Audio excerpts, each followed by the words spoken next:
Dans la galerie commerciale des Pyramides à Saint-Cyr-sur-Loire, le feuilleton continue.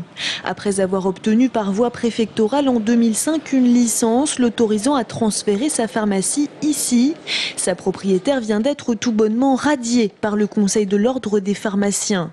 En clair, Elisabeth Barichard conserve le bénéfice de son diplôme de professionnel de santé.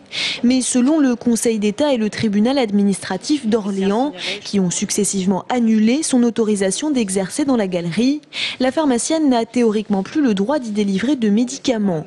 Elle a refait appel devant le tribunal administratif de Nantes. C'est pas facile depuis 3 ans, ça freine beaucoup de choses.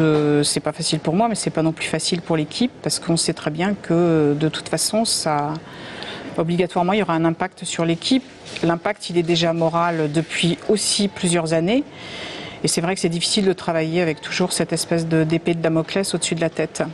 À l'origine de cet imbroglio judiciaire, 8 confrères d'Elisabeth Barichard travaillant dans un proche périmètre. Tous considèrent que l'installation d'une officine au sein même d'une galerie marchande risque de leur causer du tort. Plus encore, la pharmacie située à cet endroit ne répondrait pas aux besoins d'une population locale. Début 2007, quelques mois après l'ouverture, ils avaient donc attaqué la décision préfectorale permettant à Elisabeth Barichard de s'implanter ici. Aujourd'hui, les 5 salariés de l'officine s'inquiètent pour la suite. Quand j'ai été embauchée, je savais très bien la situation, mais j'aurais jamais imaginé que ça irait jusqu'à ce point-là, sachant qu'on est une officine, on a un transfert, donc on existait déjà avant et on exerce notre métier comme tout autre pharmacien.